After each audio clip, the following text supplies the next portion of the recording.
Folks, this election, like just about every other election, is about candidates who bring you differences of opinion, different ways of solving problems, and different ways of articulating those solutions. But what you'll find is that for many candidates, they state a goal, but they don't give you a plan. That's how we differ. I've got a plan for how to improve the lives of your children and their children. It's not going to be easy. It's not going to be overnight, but we can do it. And what you're going to see, like you see in most elections, is you're going to see the candidates resort to name calling. They're going to talk about how this candidate did this or didn't do that. Some go so far as to name call. There's some pretty dark ads out there. And as a reminder, our children see those ads. Those political advertisements are pretty nasty. And I just would hope that you look at your candidate's responses and you look at how he conducts himself and you make a determination on who you want serving your needs, who you want to work hard for you every day based on what they bring to the table and not their denigration of their opponents. You won't see that here. Education.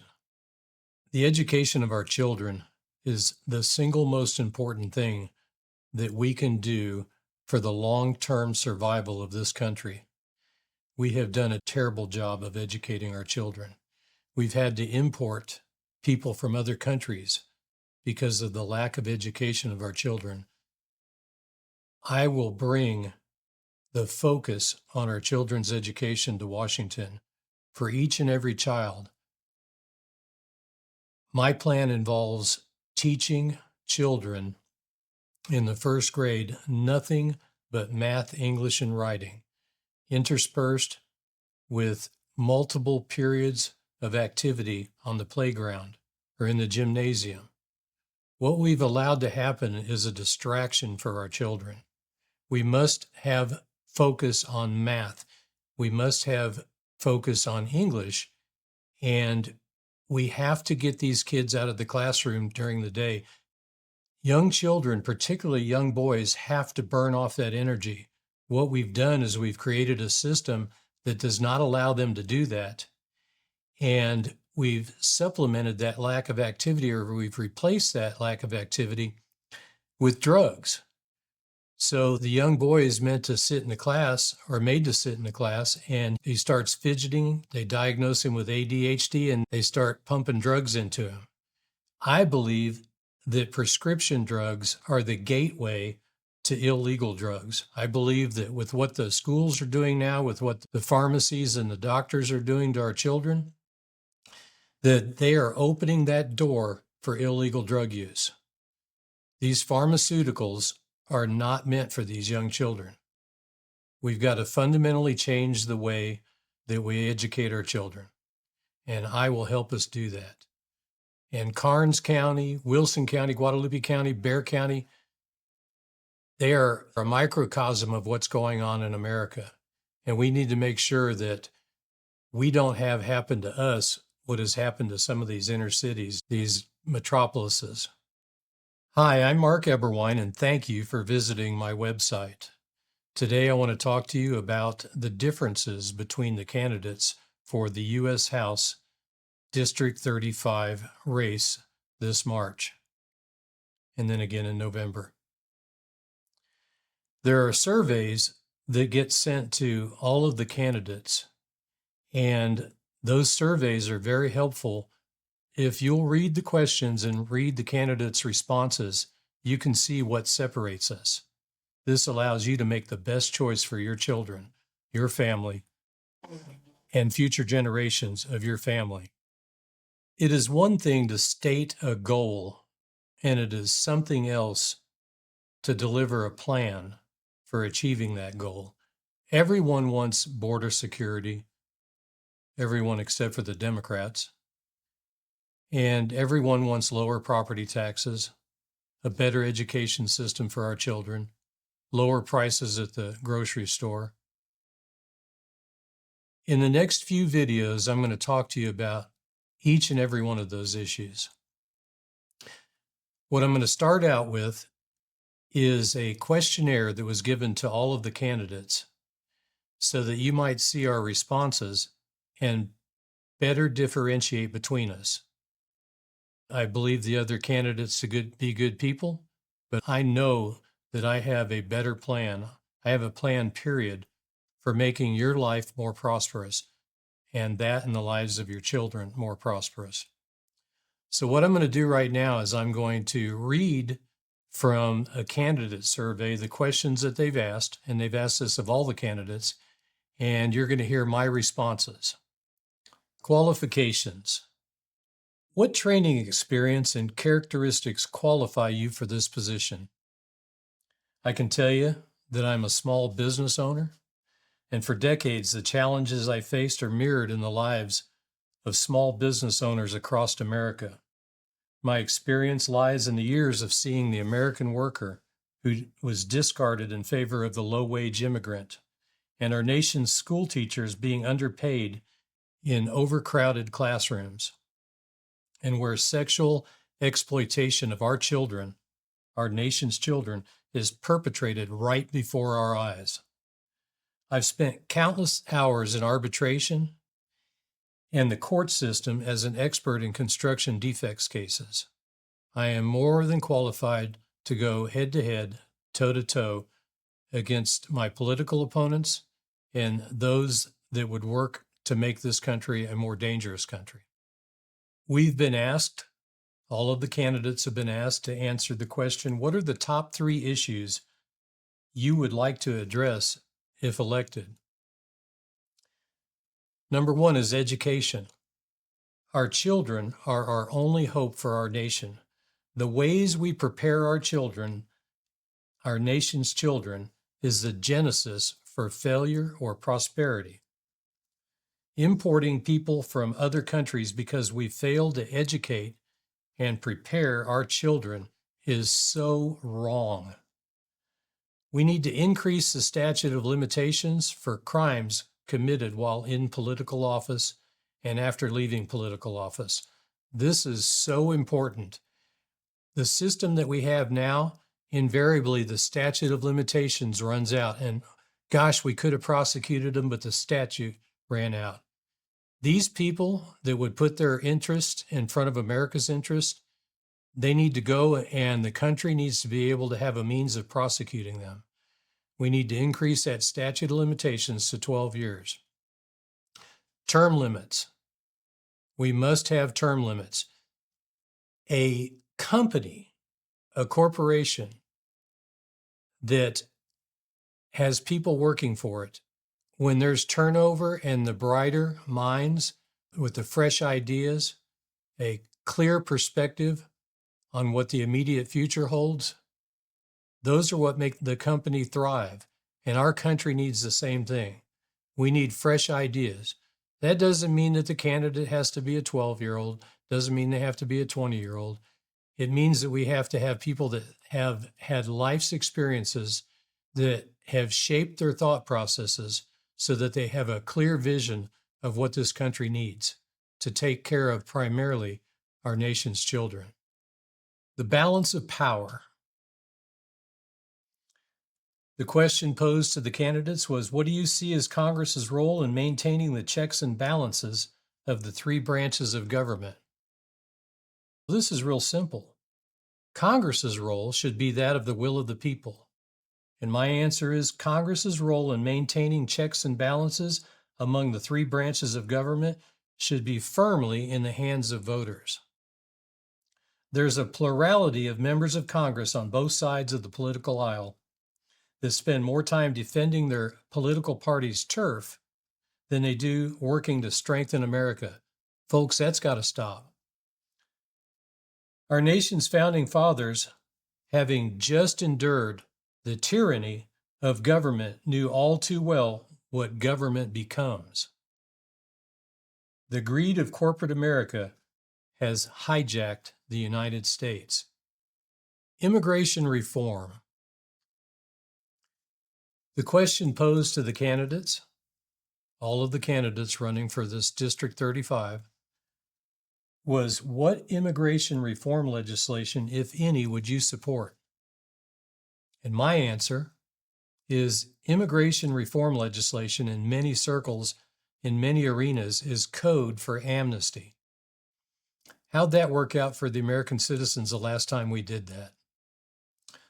Social programs that enable and ultimately disable undereducated Americans while importing immigrants has provided a system that steals from our children while allowing cheap labor for corporations and mega businesses. Every immigrant hired drives down wages for Americans. It's supply and demand. It's a constant. My vision includes programs that promote self-deportation and targeting crime. One of the questions posed to the candidates is, what do you see as the best way to provide access to affordable health care for Americans? And my answer is, the key here is health care for Americans. Affordable health care for Americans is achieved by eliminating the burden on our health care system brought on by the illegal immigrants. Economics 101 teaches the law of supply and demand. My plan would involve opening some of the shuttered healthcare facilities for those that are here illegally, providing emergency services for them, and providing transportation for them to their country of origin. We'll take care of their emergency needs, and then we will move them to their country of origin. Another aspect of making healthcare more affordable is making healthcare more consistent for everyone. My plan would involve preparing an AI-based algorithm for the need for additional tests. Right now, we have doctors that are all over the spectrum that prescribe just an incredible number of additional tests. And granted, part of that is born out of the fear of being sued for not having another test performed on that patient. Some of these are so unnecessary, and it just drives the cost up for everybody. If we have an algorithm that makes a determination across the board whether additional tests are needed after you go to see your doctor, based on blood draws, based on x-rays, then you'll get those additional tests, or if you ask for them. But the inconsistency of our medical community, for a number of reasons, has caused the cost of healthcare to skyrocket. And if you've gone to the emergency room, is often filled, and many of those people aren't from our country. That has burdened our system. I will help to eliminate that. Energy. One of the questions posed to the candidates was, how would you ensure America has reliable, affordable energy while protecting the environment? Affordable energy begins with supply, period. I would fast-track multiple new refineries to produce enough refined fuels to supply Americans with an overabundance of inexpensive gasoline, diesel, propane, and natural gas. Understanding Economics 101, I would simultaneously reduce demand by incentivizing hybrid vehicles over all others. Hybrid vehicles means that we're not totally dependent on the grid. This would ensure that America has multiple separate fuel sources across our country. With this, our nation is positioned to sell our surplus fuels to the world. If we have too much fuel for Americans, we have fuel to sell to other countries. We can't do this with the refinery situation that we've been left with over the decades. This is to cut supply. This hurts us at the pump, and it hurts us in so many different ways, to include the heating of our homes.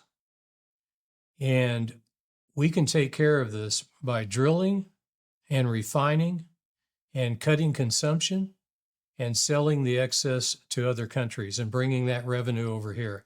This is how America becomes prosperous again.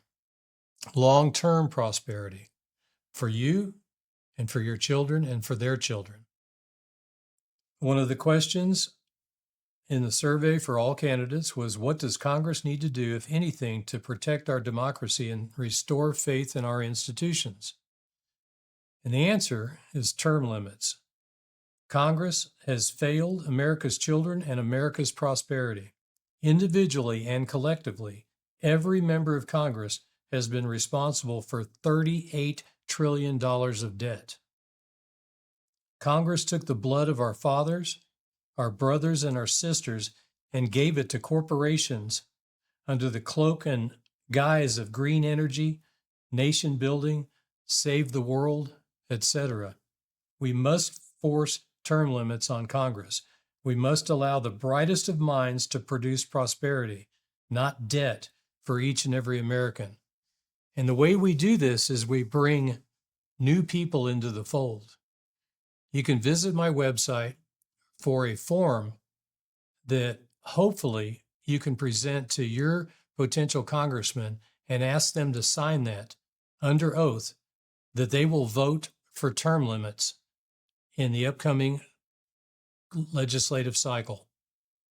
We've got to get these candidates under oath prior to us casting a vote for them.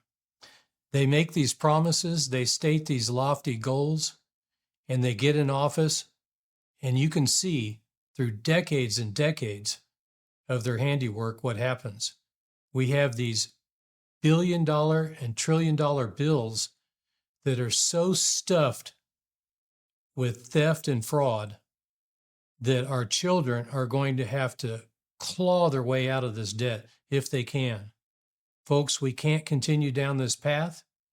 We've got to get bright minds, fresh ideas, and a renewed vigor in Congress. We've got to get rid of this partisan fighting. If it means getting rid of one of the parties, if the Democrat Party has to go, that's not necessarily a bad thing. You look at how far left things have gone in the Democrat. The typical Democrat voter doesn't have the mindset and the ideals that these Democrat leaders have. Where are they getting this stuff from? If you want to come into the Republican fold as a Democrat, please do. And then if the Democratic Party goes completely under, good. What we can do is we can work to replace members of the Republican Party if they are not fulfilling our needs, if they're not taking care of our children's needs. Folks, now's the time, and I'm your guy. Get me in that office, and I promise you I will work hard for the people of Texas and for the people of the counties of Guadalupe County, Wilson County, Karnes County, and Bexar County. I am your guy. This is now a series of questions from the iVoter Guide. So all of the candidates that respond to this have the same questions. The first question is, or it's a statement, and it's asking you to agree or disagree. And it says, human life deserves legal protection from conception until natural death. And I strongly agree with that.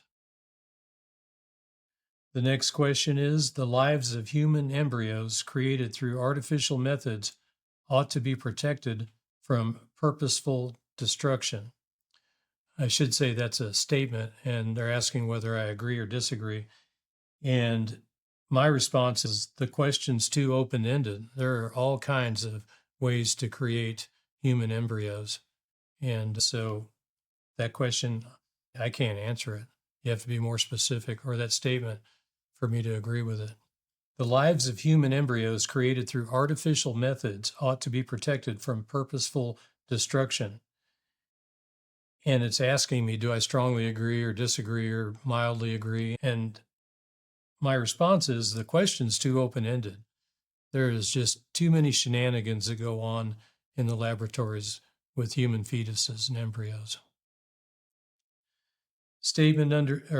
Number 3 is a question. Under what circumstances should an elective abortion be allowed? My response is when the mother's life is in peril, as determined by a panel of qualified physicians.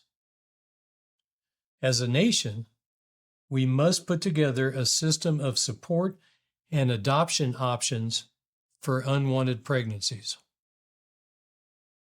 We have many folks out there that would love to adopt a child, no matter where that child came from.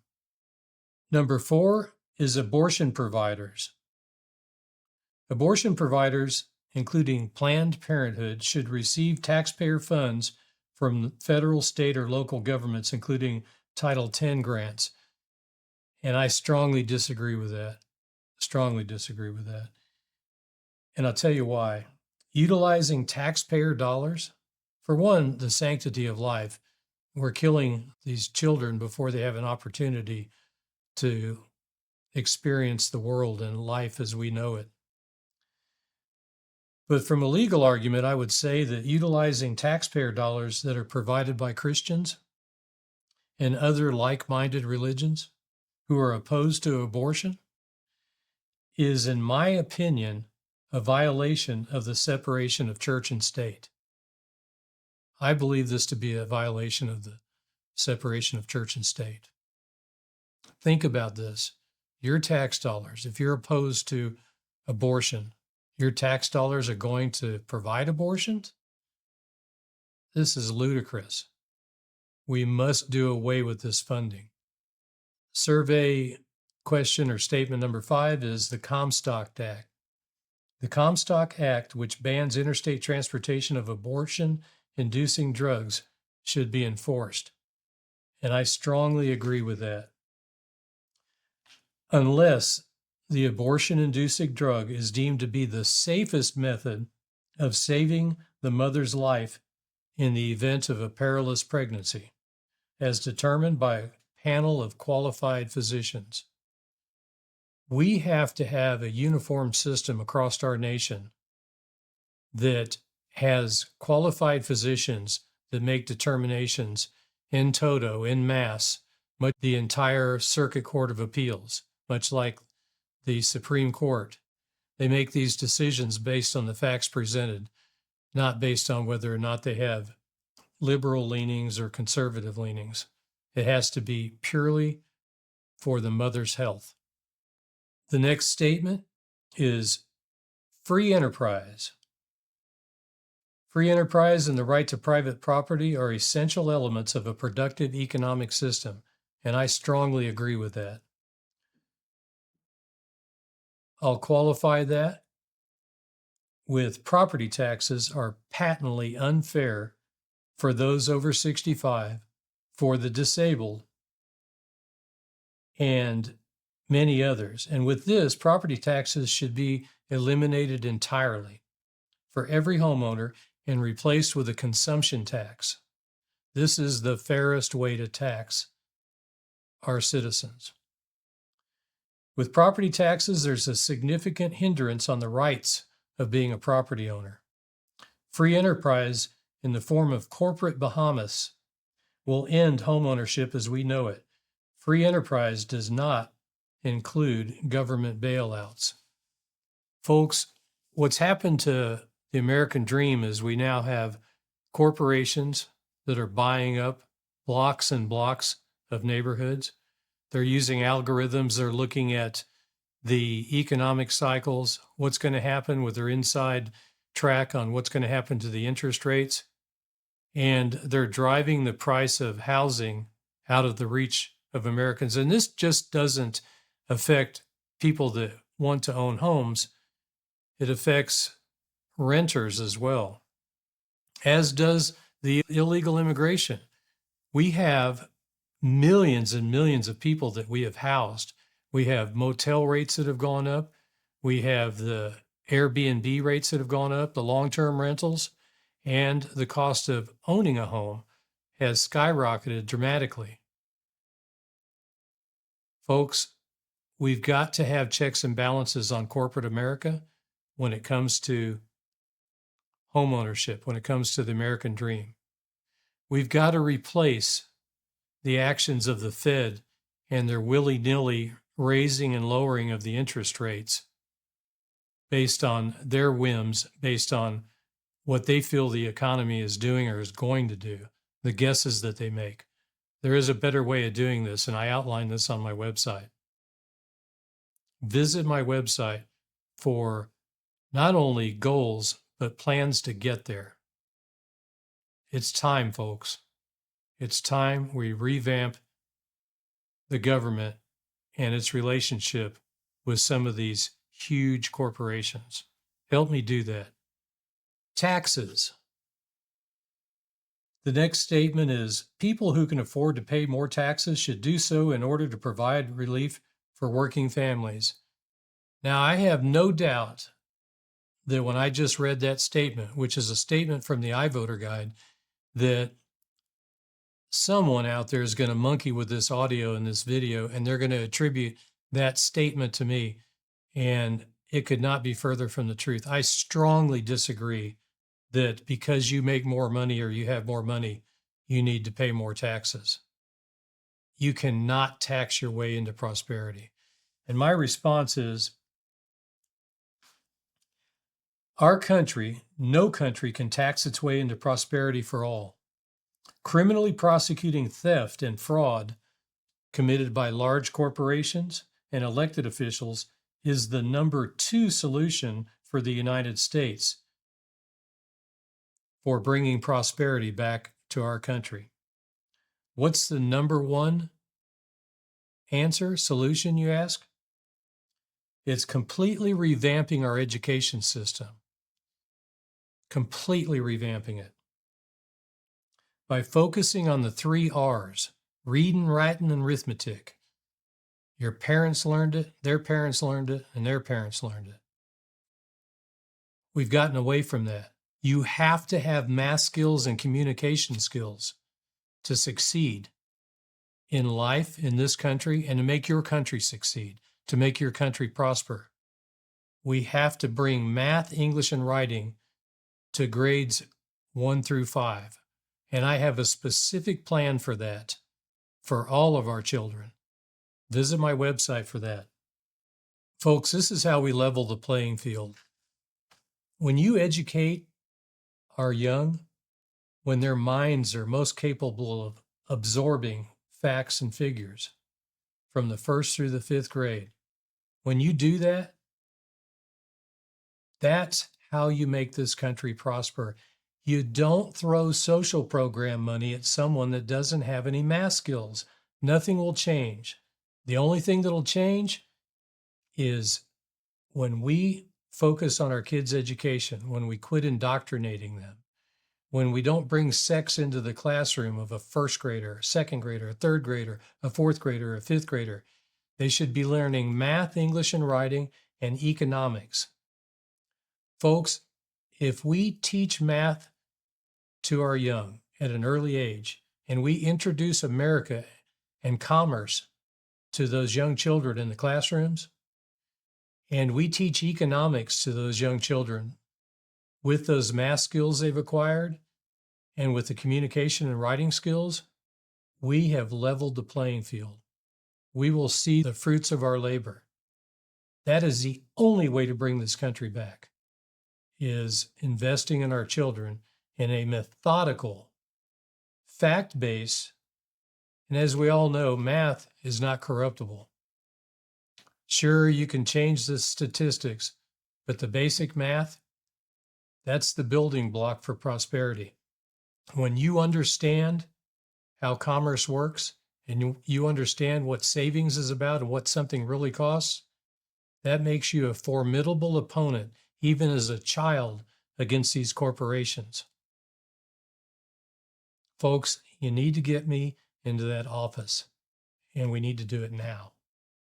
Statement number 3 in the iVoter Guide, and these are in no particular order, but the needs of our country are so very important.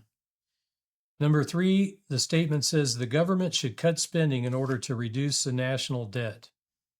I strongly agree with this. We all know what kind of pork, what kind of fluff, what kind of fraud we've got going on.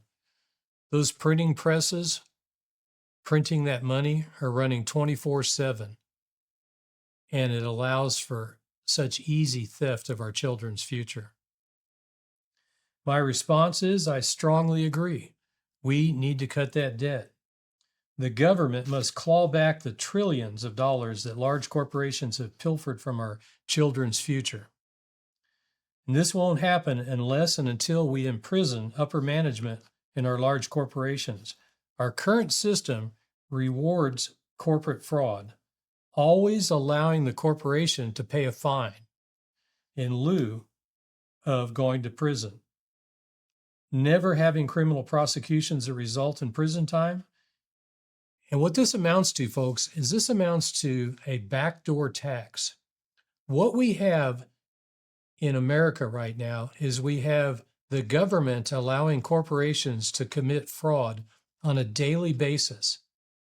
And then after they've collected millions and millions of dollars, the government with a wink says, "You nasty old corporation, you've been a bad boy, and we're going to criminally charge you." Unless, of course, you agree to pay us a fine of $25 million, $50 million, $100 million. And that corporation quickly whips out that checkbook and they write that check and they give it to the government. And now the government's got their cut of that fraud. Folks, until we take seriously what it is that corporate America is doing to us, nothing will change. If there's $30 million in fraud and the government asks for a $10 million fine, that's got to be the most inefficient taxation method on the planet. Statement number 4 by the iVoter Guide is list your top 3 to 5 priorities to eliminate government waste. This is simple, folks. Single issue legislation. No more bundling of legislation. No more hiding that fraud. No more, I'll vote for your bad piece of legislation if you'll vote for my bad piece of legislation. We have to have transparency in government. Yes, it'll be more laborious, but it will save trillions. They have got a system in Washington right now that is stealing from our nation, stealing from our children. And we have to have single issue legislation to eliminate that. We need to have funding that's tied to a single piece of legislation, a single statute, so that we know exactly how many dollars went into that bill, into that statute. And we need to increase the statute of limitations for anyone involved in crimes committed during their term in political office or after their term in political office. We need to extend that to 12 years. This is very important to get these people. How many times, and it doesn't matter what side of the political aisle you're on, you've all watched incredulously as you've got whoever's in power going after someone on the opposite side. And then as soon as that 5-year mark hits, oh gosh, we're going to have to drop that investigation. Golly shucks. And it goes on decade after decade. And we need to stop that nonsense. Get me in Washington. I'll keep pressing those issues until the American people become protected. The next topic is businesses being forced to accommodate people against their moral or religious beliefs. And the statement is, individuals and businesses should be required to provide services even if it would violate their moral and or religious beliefs. And I strongly disagree.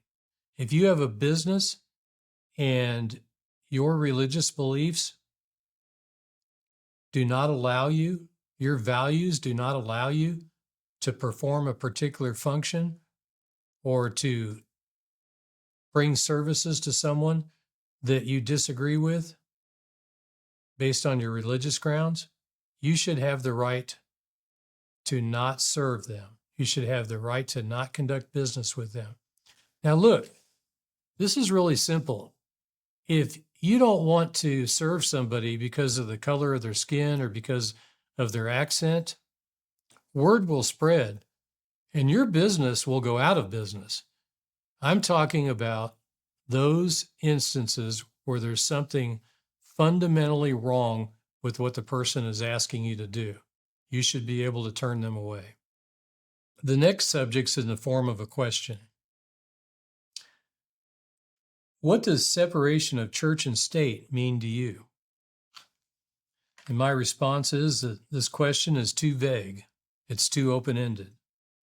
However, it was probably intended by the founding fathers to prevent the new states' governments from becoming what many have become, an excuse to remove Christianity and Judeo-Christian values. So another question from the iVoter Guide for all the candidates is, what does separation of church and state mean to you?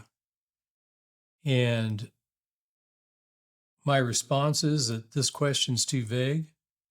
However, it was probably intended by the founding fathers to prevent the new states' governments from becoming exactly what many have become, an excuse to remove Christianity and Judeo-Christian values.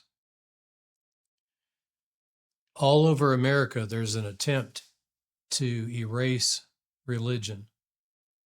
And the Christianity and Judaism have been the focus of attacks on religion. And no matter what your religion, that should bother you. That should bother you deeply. That's what America's about. You make your choice as to what faith you want to follow. You decide what religion you want to adhere to, or no religion. That's your choice. As a Christian, all I can do is say that I prefer Christianity and the teachings of Christianity over the other religions. Healthcare. Now, this is an interesting question. It says, what most closely matches your view on healthcare? So all of the candidates had choices of A, healthcare for all should be guaranteed and funded by the government with no private healthcare option, which includes universal healthcare, Medicare for all, etc. Choice B is healthcare insurance funded by the government should be available for all who want it, along with private healthcare options. Choice C is Medicaid and Medicare should remain available, but no other taxpayer-funded programs are necessary. And choice D is taxpayer-funded healthcare should be abolished in all forms, and Medicaid and Medicare should be defunded. Boy, is that complicated. We need to have adequate health care for all Americans. I don't think anybody can argue with that. How we get there, that's where the debate begins. Because as you all know, anytime the government gets involved, the cost goes up. Anytime. I'd like for someone to name a program that the cost went down when the government got involved. This is a very tricky path that we'll take. My response is that none of these choices captures my vision for healthcare. Choice B, and choice B again, is healthcare insurance funded by the government should be available for all who want it, along with private healthcare options. Choice B more closely aligns with my thought process because it involves choice. It involves choice. That's what America's about. We can choose, or it used to be like that. But you look at healthcare and you look at what they've done to us. And this is insurance company driven. And the insurance companies control and dictate what goes on in that government, in that federal government. Make no mistake. They are controlling our healthcare, and we need to take that control back. As a reminder, and you just heard me say it as a reminder, anytime the government gets involved in anything, the cost goes up. I want to remind anyone who has taken the time to read this questionnaire that without exception, every social program is corporate welfare in disguise. Every one of them. It's corporate welfare in disguise. They couch all of these programs as save the planet, save the country, save the children, save this, save that. You're a bad person if you don't go along with this. And at the end of the day, all of your children's dollars that they're printing to fund these different programs, to steal from your children, when they give you that money, it's going back to the corporations. It's all by design. It's the big circle of life for the dollar. The corporations come up with a scheme at 12 o'clock, at 3 o'clock is Congress. They tell Congress, sell this to the American people.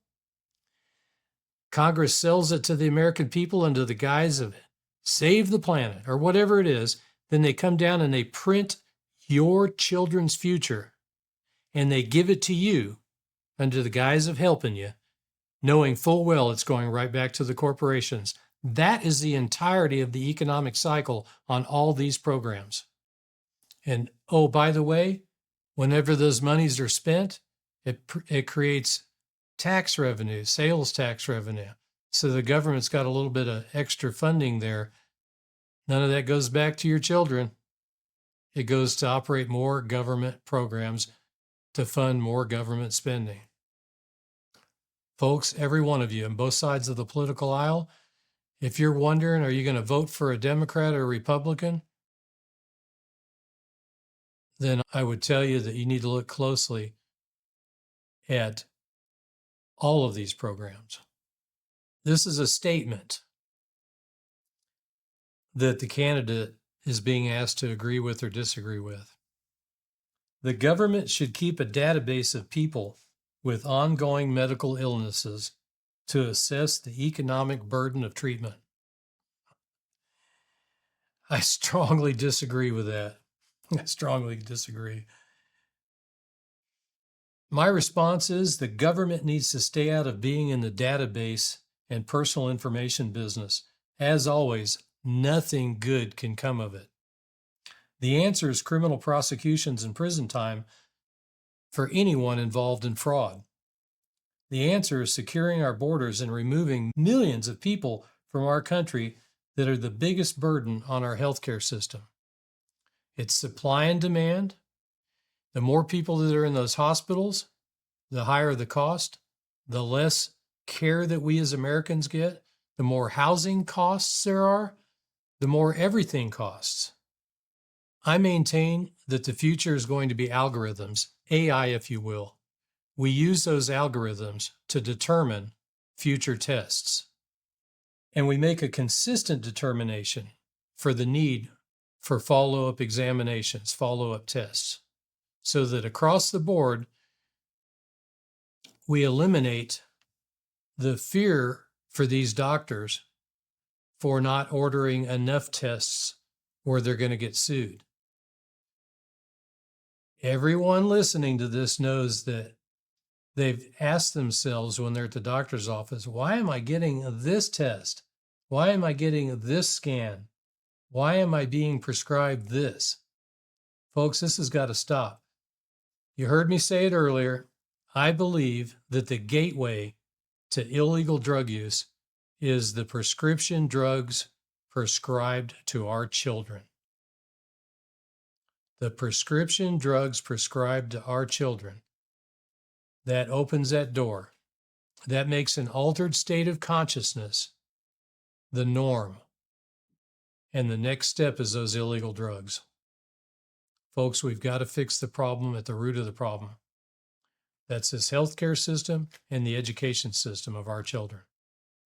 The next question in this iVoter candidate survey has to do with national security. The statement reads like this. With regard to America's foreign policy, which view most closely resembles yours? A, the United States should intervene whenever freedom is threatened. B, the United States should selectively help countries trying to grow democracy and fight tyranny.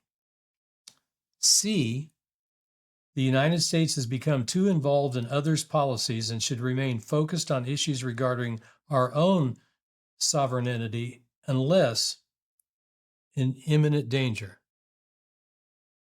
And D, the United States should stay out of foreign conflicts completely. Boy, that's a mouthful. My response is, again, none of these positions completely aligns with mine.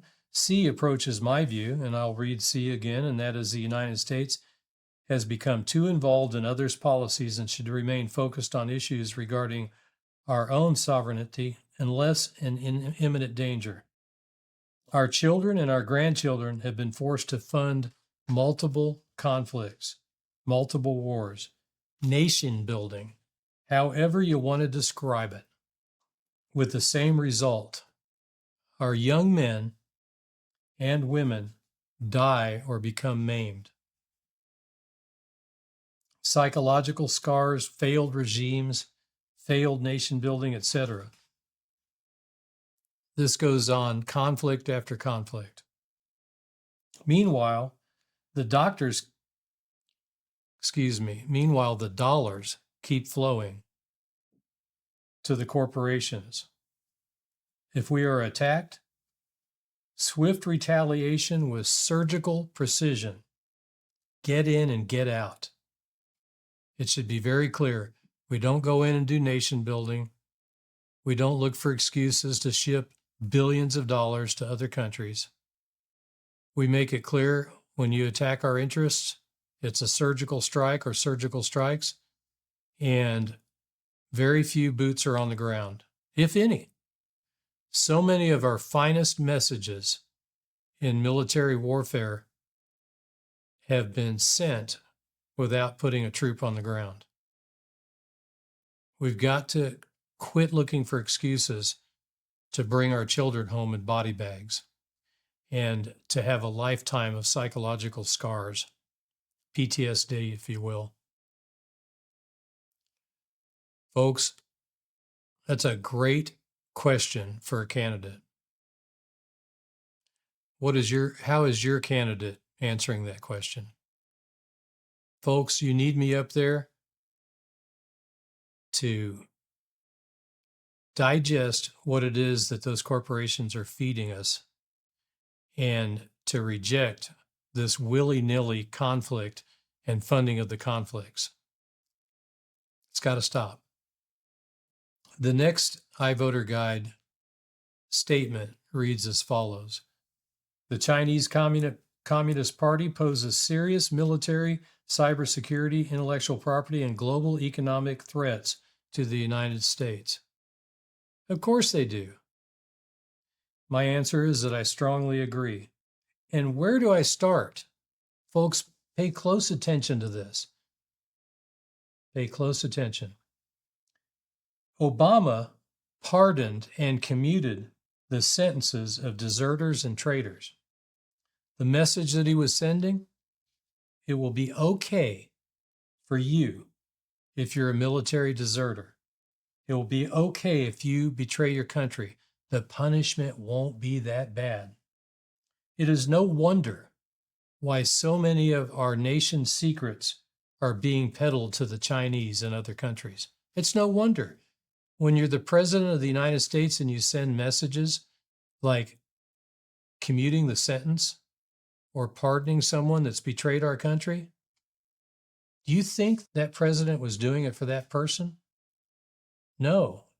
They were sending a message to the rest of the soldiers, to the rest of the people that are in the high security positions. Go ahead and do it. The punishment won't be that bad.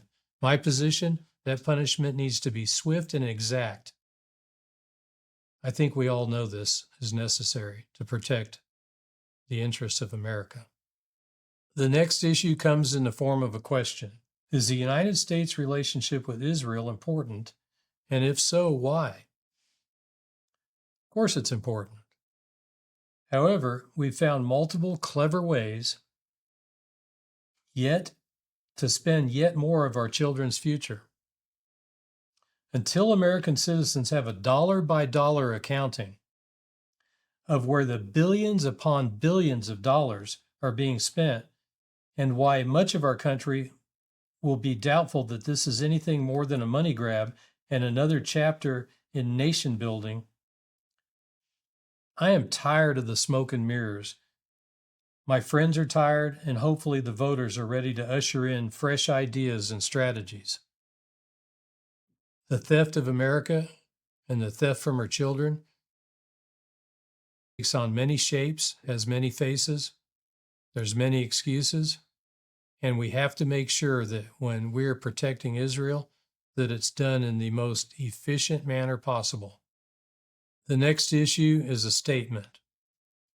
Islamic terrorism is a threat to the United States' security. Of course it is. I strongly agree with that. Any kind of terrorism is a threat. Plain and simple. I don't know why we singled out Islamic terrorism other than it's pretty prevalent, but we have all kinds of people that hate America now. They come from all walks of life. And any terrorist is a bad terrorist. I want to remind everyone that the intelligence gathering abilities of a presidential administration are inherited from the previous administration. This means that when you have a president like Clinton, who neuters the intelligence gathering community, who cuts funding, and a Democrat-controlled Congress that cuts funding, then you have problems like 911 that occur.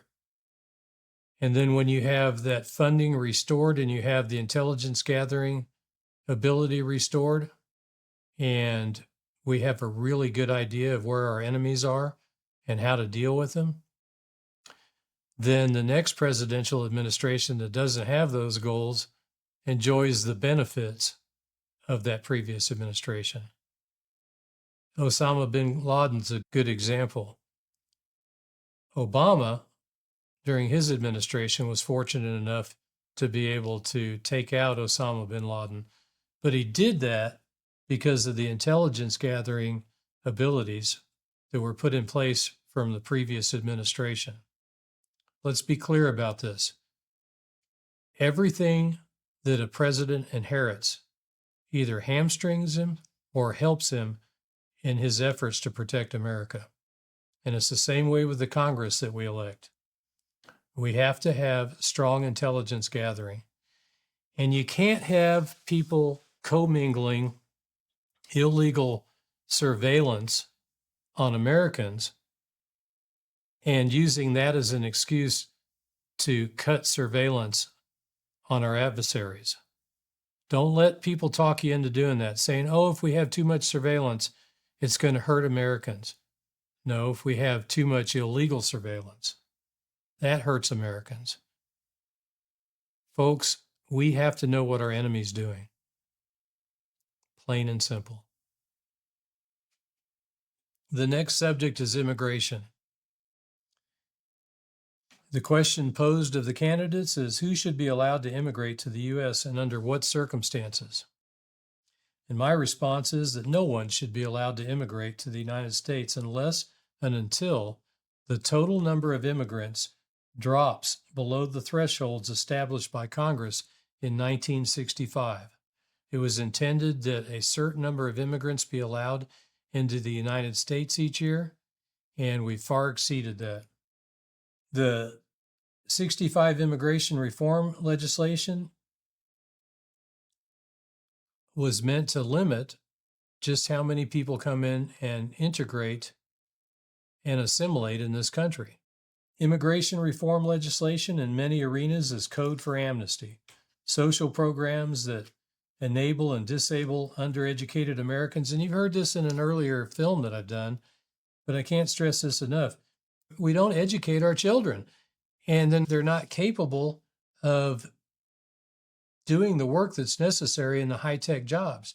And then we make sure that generation after generation are on social programs, and we reduce or we eliminate the need for work.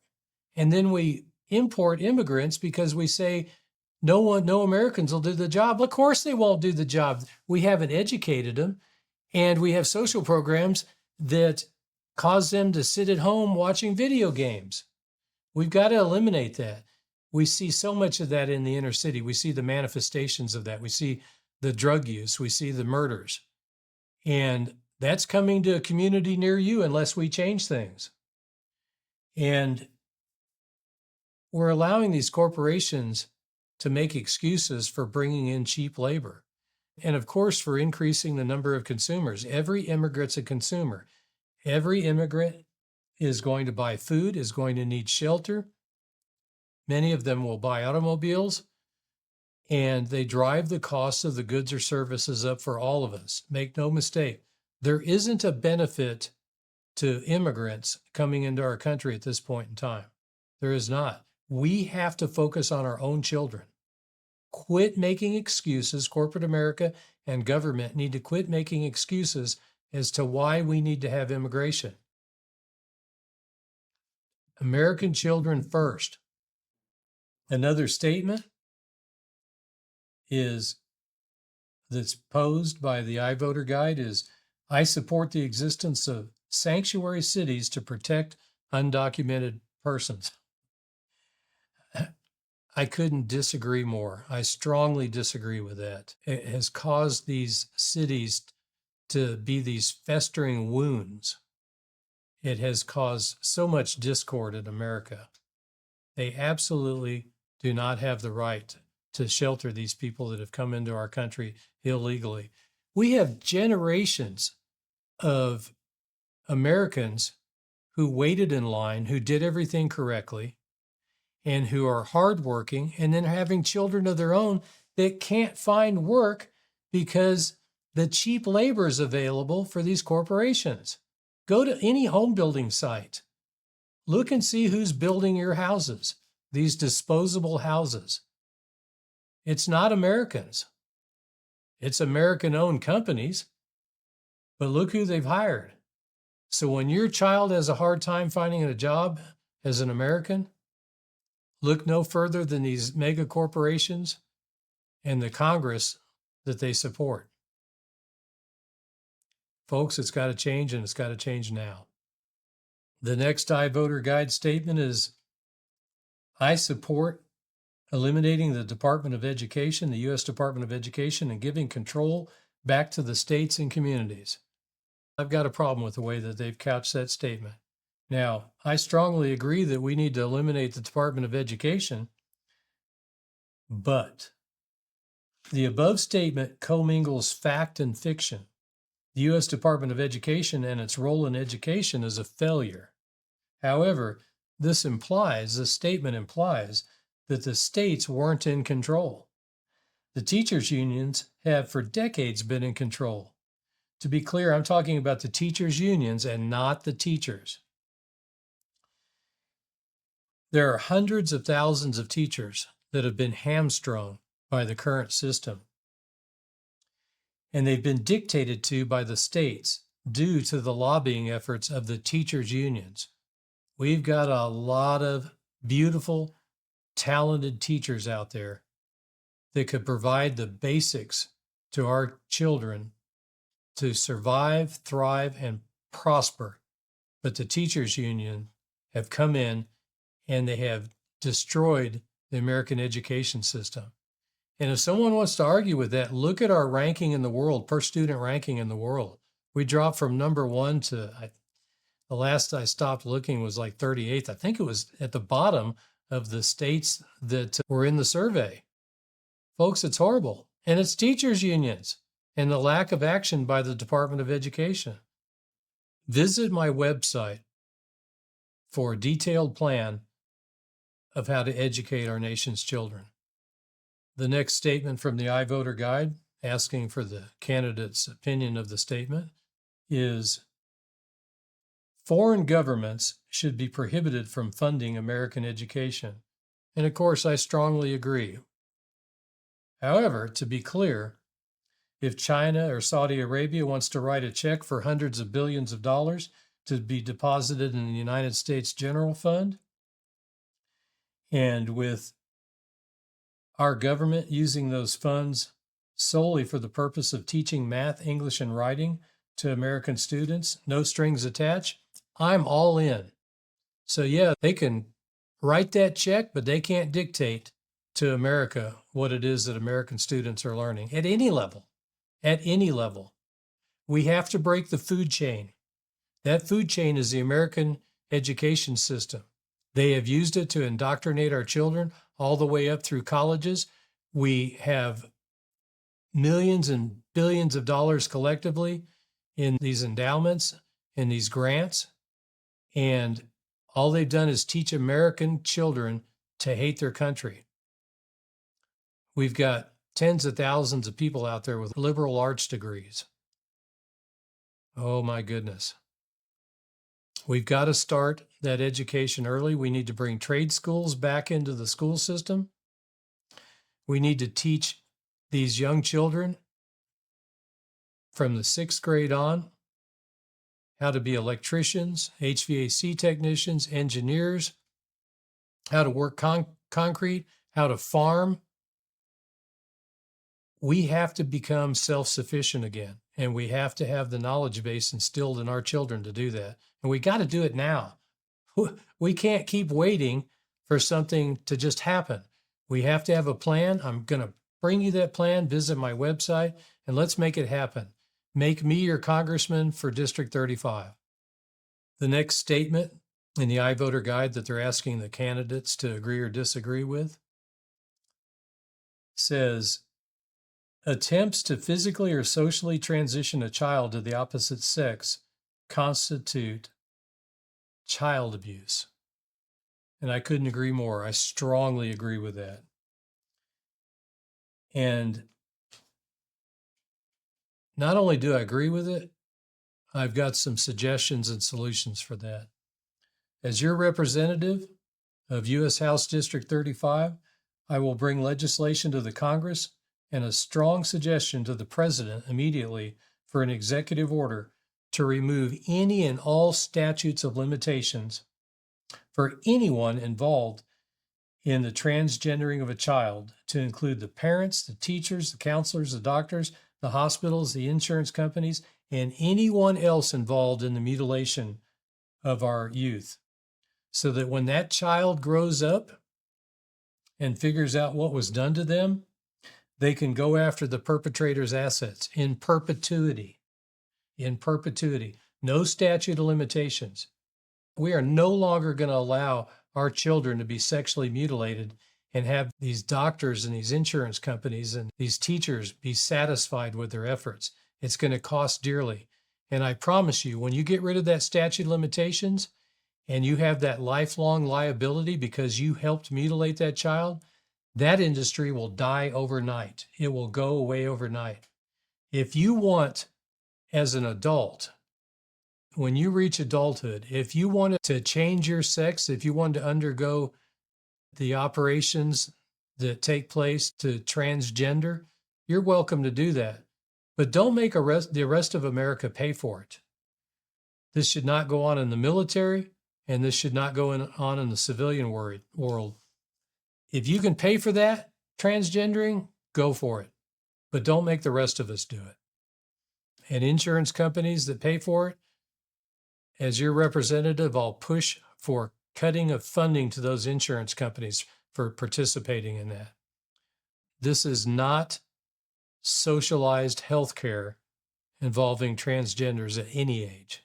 We cannot allow that to happen. The iVoter Guide makes a statement that they want the candidates to agree or disagree with. The statement reads, marriage is a God-ordained, sacred, and legal union of one man and one woman, and no government has the authority to alter this definition. I agree. I strongly agree. I agree that marriage is rooted in Scripture. But again, the statement as written commingles sacred and legal. So it gets a little bit fuzzy. But I'm a Christian, and I believe in marriage between one man and one woman. Other people can do whatever they want. But don't expect me to pay for it, and don't necessarily ask me to agree with it. Another issue by the iVoter Guide is briefly describe your spiritual beliefs and values. I'm a Christian, period. It is my responsibility to bring others to the doorstep of Christ. If someone chooses another path, they're free to do so. This is America. You can do that. But I choose Christianity, and I choose to do what I can to bring you to the doorstep of Christ. The next iVoter Guide statement that they're asking candidates to agree with or disagree with is people should be able to vote without presenting photo identification. And I strongly disagree with this, and I'll tell you why. The Second Amendment is a fundamental right given Americans, yet we show a photo identification and submit to background checks and can be refused a firearm. The argument is that a firearm in the wrong hands or in the hands of someone who is not qualified can result in the death of another person or persons. I maintain that a vote in the hands of someone who is not qualified to vote can result in the death of a nation, our nation. It's equally as important to make sure that whoever's voting shows ID, proper ID, photo ID, and is allowed to vote. Folks, our nation depends on it. Anyone who doesn't want voter integrity, voting integrity, anyone who doesn't want that is planning on cheating. Another statement that candidates are asked to answer is biological males should not be allowed to participate in women's sports or occupy biological women's spaces, whether it be bathrooms or locker rooms, sorority houses, women's shelters, or prison. And I strongly agree with that. Biological males have no business being allowed in those environments. It's just another form of exploitation and sexual exploitation of our nation's mothers and daughters and sisters, plain and simple. Candidates are being asked, what do you believe is the most reliable energy source that will supply the growing demand for electricity? It's easy. It's fossil fuels. Solar, wind, and most other energy sources can't happen without those fossil fuels to make the implements or the devices so that those other forms of energy can even exist. Hybrid vehicles and hybrid houses are the safest combination for our nation. When the grid fails, our vehicles and houses can still function with those fossil fuels. How silly is it to make the nation dependent on just the electric grid and hope that a virus doesn't spread through that grid or through the solar charging systems, the photovoltaic systems? How silly that we would think, with all of our history of having viruses shut us down in the blink of an eye, that we would want to have a nation that's dependent on just one energy source. Fossil fuels and engines and devices that burn fossil fuels, those are the safest way to ensure the integrity of our nation's energy sources and our nation's transportation and warm homes and a functioning society. There's candidate questions about me, the candidate, about the other candidates. The first question is, have you ever been penalized for sexual misconduct in either civil or criminal court? If so, explain. And the answer is no, unequivocally no. The next question is, have you ever been convicted of a felony? If so, explain. Yes, in federal court, tax evasion related charges in 1984. You can look up the public records, and I was pardoned by George W. Bush, and again, those are public records. When you consider your views on a wide range of issues from economic and social matters to foreign policy and religious liberty, which of the following best describes you overall? And my answer, of course, is very conservative.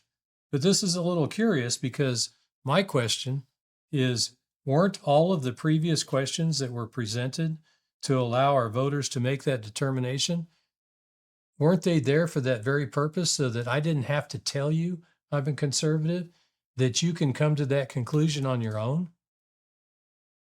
I thought that was the whole point of all these questions that preceded this last one. But for the sake of answering the question, I'm very conservative. Ronald Reagan was liberal compared to me. This next one is a statement in the iVoter Guide for all of the candidates. Government has a responsibility to protect children from sexual exploitation during online activities. I strongly agree. What other position could you possibly take? And why is this limited to online activities other than maybe they're choosing to just focus online? Government has a responsibility to all of our nation's children in any area of their lives. Sexual exploitation, violent video games, glamorizing gambling, public school indoctrination, sex education of grade school age children are all forms of exploitation of the innocence of our nation and our nation's children. Plain and simple. It doesn't have to be online, folks. It doesn't have to be online. It comes in all kinds of different forms. The advertising that we see on TV. We have the free speech argument that the corporations use to exploit our children. We have the free speech argument that the predators and the perverts use to line our libraries, our nation's schools' libraries, with porn. Folks, you got to get somebody in office. You've got to get an army of candidates into office over the next 2 legislative sessions so that we can turn this country around. Don't let what party you voted for in the past force you into voting for that party again. Make your vote count in the strongest way possible with a candidate whose main focus is the children of our nation. The next iVoter Guide question for all of the candidates is, what restrictions on gun ownership are needed to protect public safety? My response is, steal a firearm, mandatory minimum prison sentence. Use of a firearm in the furtherance of the commission of a crime, mandatory prison sentence. Possession of a firearm while committing a felony, enhanced prison sentence. The firearm is not the problem. We all know this. The firearm's not the problem. The firearm's been the scapegoat for quite a while now. Folks, it is not the problem. And nor will restricting ownership of the firearm protect the public. Most restrictions on firearms decrease public safety. Our nation's leaders must provide examples of honesty and positive direction to give our children hope. Folks, the mood of the nation, the goals of the nation, the fervor of a nation, our children sense from our leaders what kind of problems that our nation has. The media is constantly bombarding the airwaves. We now have the internet where all of this negative information is available to our children. Now, I'm not saying that we curtail that information. What I'm saying is that our leadership has to provide a better example. Our business leaders need to provide a better example. Our community, our adults need to act like adults, and we need to set an example that gives our children hope. You wonder why there's such a high suicide rate in our military?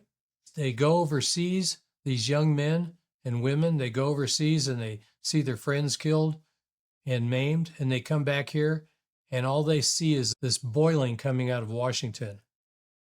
All of this rancor, all of this hatred, and it gets blasted to them and our children, our grade school children.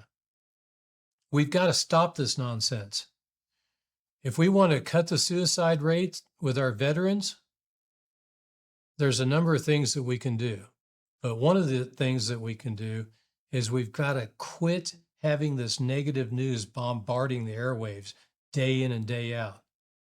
our children have grown up in this environment. They believe there's no hope. They honestly believe there's no hope. And they watch all the way back since 1973 or 74 or 75, whenever Ford pardoned Nixon. We had 3 main television stations. We had America, to include our children, glued to the television set. And we watched the investigations clearly show that the president of our country, and it doesn't matter what party, just the president of our country, committed crimes and then tried to cover them up.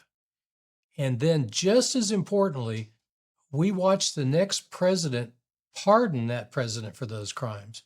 The message that sent, it was done under the guise of healing the nation, but the unintended consequence was the message that it sent to our kids. Go do what you want to do. The president of the United States can break the laws of our country, and he can get away with it. It was a terrible message to send. We have to send a message to our kids that when you break the law, you go to prison, period. That is part of the healing process for this nation.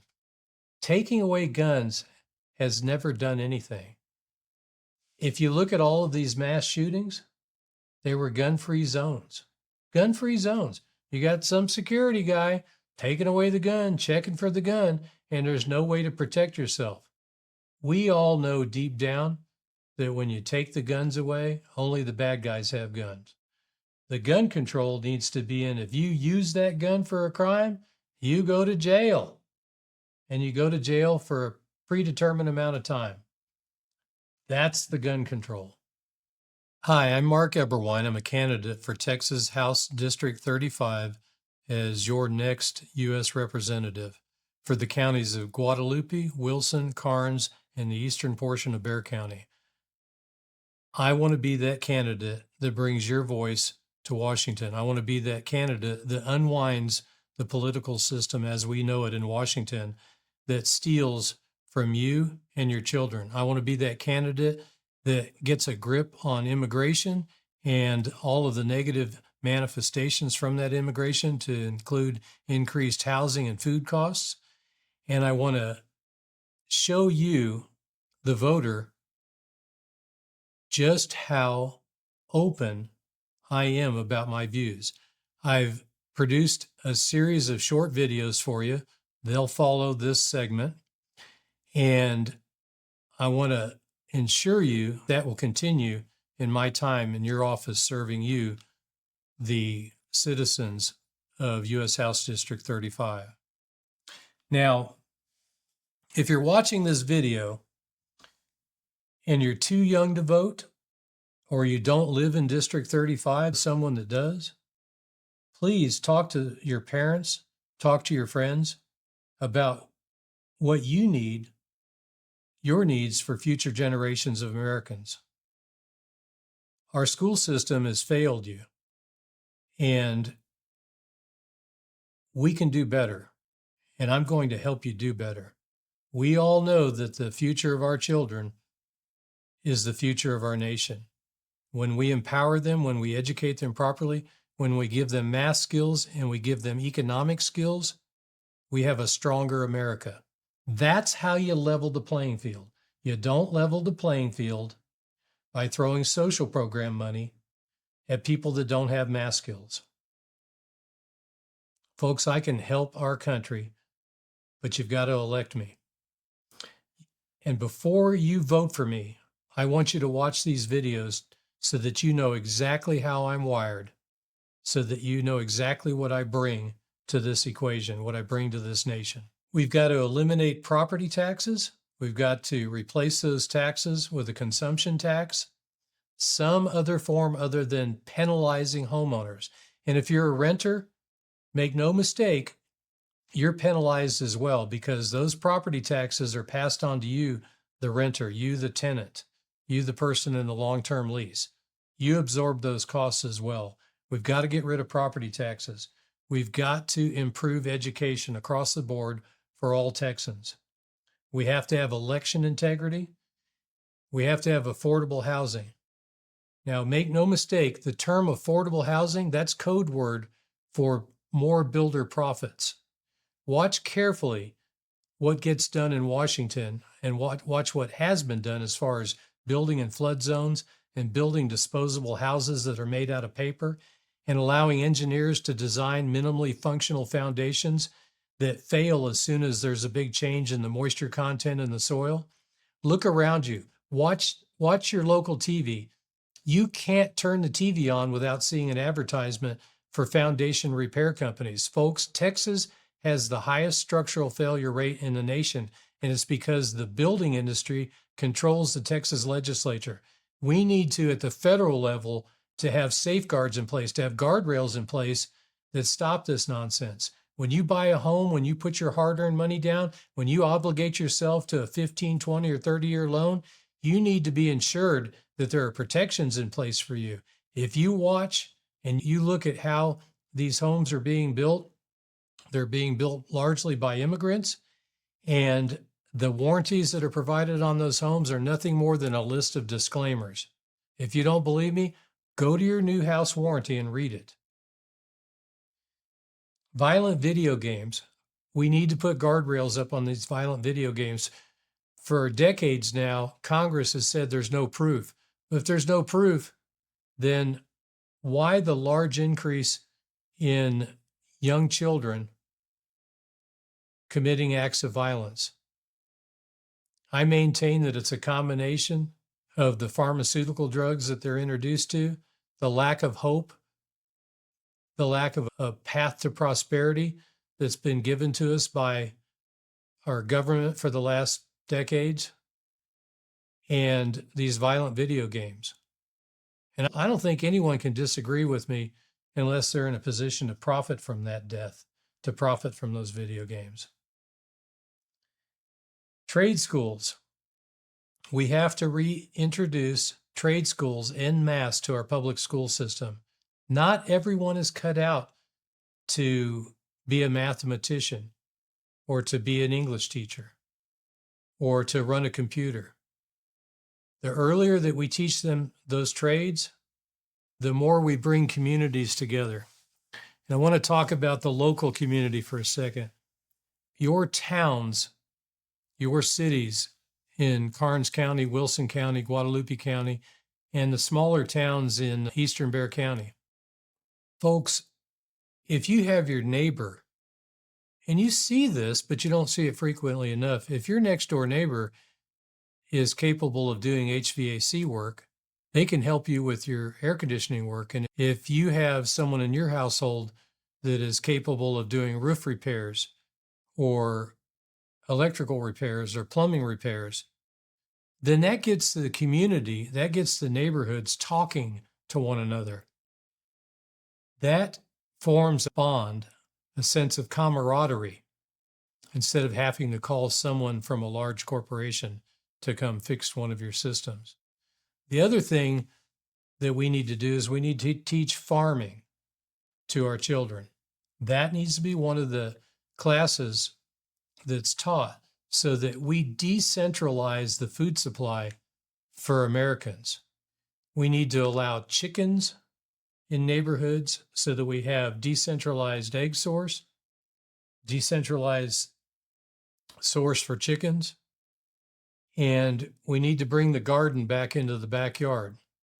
If we have to incentivize that from a tax standpoint or from a education standpoint, then we need to do that.